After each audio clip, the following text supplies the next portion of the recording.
안녕하세요, 여러분. 오늘 영상에서는 몸에 좋을 줄 알고 먹었는데 오히려 독이 될 수 있는 영양제 5가지를 시청자분들께 소개해 드릴게요. 그리고 영상 시작 직후에 한 가지 부탁이 있어요. 구독과 좋아요를 눌러주시면 앞으로 더 좋은 영상을 만드는데 도움이 됩니다. 그럼 바로 본문으로 들어가겠습니다. 노년기 건강관리에서 영양제는 참 매력적인 도구지만 잘못 선택하거나 복용하면 오히려 위험해질 수 있다는 사실 알고 계셨나요? 특히 약을 여러 알 복용하시거나 소화기나 신장 기능이 예전 같지 않다면 더욱 주의가 필요합니다. 아래 순서는 특별히 꼭 피해야 한다기보다는 주의해서 써야 한다는 의미에서 선정한 영양제들이고 각 항목에는 건강 효능과 주의사항을 함께 담아드릴게요. 1. 지용성 비타민 A, D 복합제. 비타민 E는 시니어 분들에게 눈 건강이나 피부 점막 건강 유지에 도움이 될 수 있어요. 비타민 D는 뼈 건강, 칼슘 흡수 도움, 면역 기능 유지에 중요한 영양소예요. 특히 햇볕을 충분히 못 쬐시는 분들께 유리하죠. 그래서 많은 분들이 비타민 A, D 들으면 골다공증도 예방되겠다는 기대감으로 복용하십니다. 지용성 비타민 A, D, E, K는 몸에 축적될 수 있어요.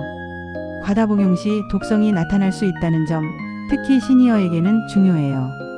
이미 칼슘이나 골다공증 약을 복용 중이시라면 비타민 D의 보충이 반드시 더 좋은 것만은 아니에요.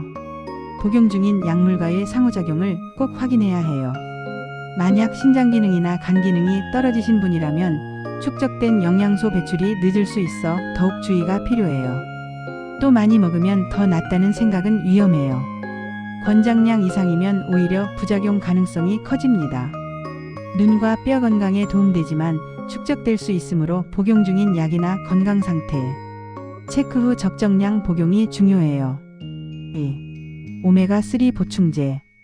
오메가3 지방산은 혈중 중성지방 수치를 낮추고 혈액순환을 돕는 데 역할을 해요. 특히 60대 이후에는 심혈관계 질환, 혈압, 혈관 건강이 중요하니까 보조적으로 고려하시는 분이 많아요. 하지만 항응고제나 혈액이 잘 응고되지 않게 하는 약을 복용 중이라면 출혈 위험이 커질 수 있어요. 그래서 많이 먹으면 좋겠다는 생각으로 과량 복용하면 의도치 않은 문제가 생길 수 있어요. 영양제만 믿고 식사나 운동을 소홀히 하면 실제로는 기대한 효과를 거두지 못할 수도 있어요. 혈관 심장을 위한 보조제지만 피복용약을 가진 시니어라면 약사 또는 의사와 상담 후 써야 해요. 3.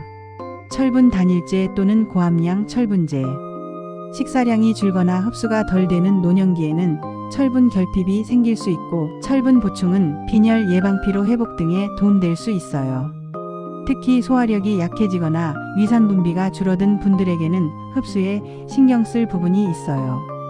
하지만 만약 이미 심장병, 고혈압 또는 만성질환으로 다른 약을 복용하고 있다면 철분 과잉이나 흡수 문제로 부작용이 생길 수 있어요. 또 철분은 위장에 부담을 줄 수 있어요. 속이 불편하거나 변색이 달라지는 경우도 있어요. 철분을 복용 중이라면 칼슘, 마그네슘, 아연 등의 미네랄과 동시에 복용 시 흡수가 방해될 수 있어요. 즉 동시 섭취 피해야 할 수 있어요. 또한 고함량이면 더 좋다는 잘못된 생각으로 필요 이상 복용하면 건강에 부담이 될 수 있어요. 빈혈 걱정이 있으신 분엔 필요할 수 있으나 약 복용 중이거나 위장이 약한 시니어라면 복용 전 상담이 필수예요. 4. 종합 비타민과 미네랄 다복합제.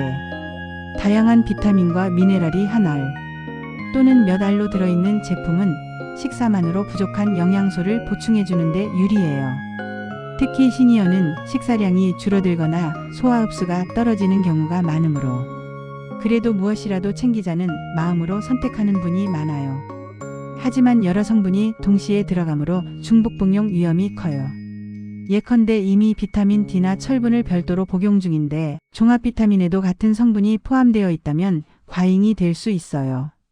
또한 복용 중인 처방약과의 상호작용 가능성을 간과하면 안 돼요. 약 여러 알을 드시는 경우에는 특히 전문가 상담이 중요해요.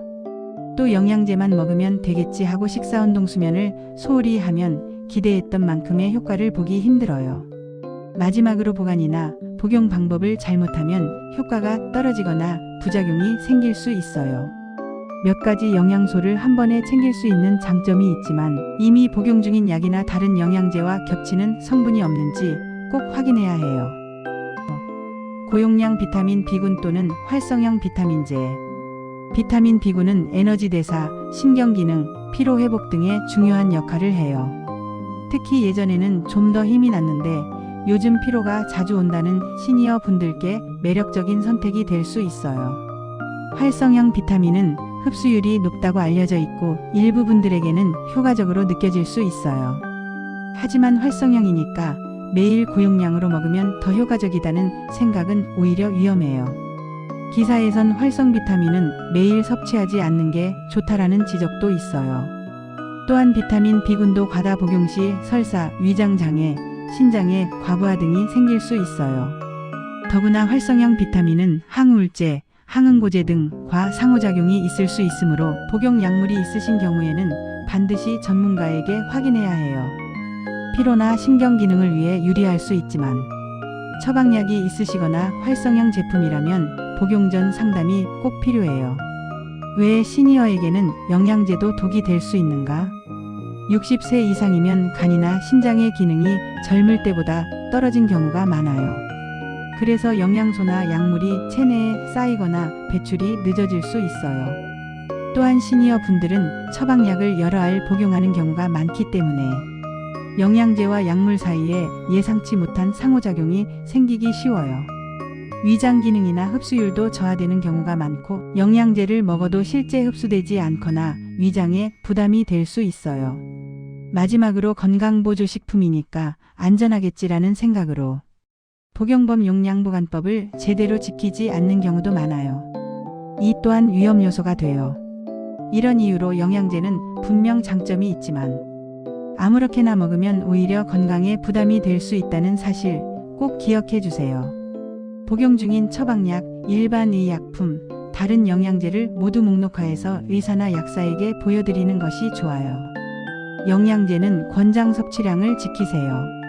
많이 먹으면 더 좋다는 생각은 오히려 독이에요. 약물과 함께 복용 시에는 서로 흡수를 방해하거나 약효를 변화시킬 수 있으니 시간 간격 조절이나 식사와의 관계 등을 확인하세요. 복용 시간, 식사 여부, 지방과 함께 복용 여부 등 제형별 특징을 살피세요. 예컨대 지용성 영양소는 식사 직후가 좋고 위장이 약하다면 식후 복용이 안전해요. 보관 상태도 중요해요. 습기열직 사광선 피해서 보관하고 유통기한 지난 제품은 과감히 버리세요. 마지막으로 식사, 운동, 수면 등 기본 건강 습관이 먼저라는 점을 잊지 마세요. 영양제는 보조값이지 대체값이 아니에요. 오늘은 몸에 좋을 줄 알고 먹었는데 오히려 독이 될 수 있는 영양제 5가지와 함께 시니어 분들이 특히 주의해야 할 사항들을 정리해봤어요. 60세 이상이면 몸 상태도 약 복용 상황도 각자 다르기 때문에 맞춤형으로 신중히 선택하고 복용하시는 게 중요해요. 영상이 조금이라도 도움이 되셨다면 구독과 좋아요 한번 눌러주세요. 다음 영상에서는 시니어에게 꼭 필요한 영양제가 실제로 있는가? 또는 영양제와 음식 궁합 같은 주제를 다뤄보겠습니다. 그럼 오늘도 건강하고 활기찬 하루 보내시고요. 다음 영상에서 또 뵙겠습니다. 감사합니다.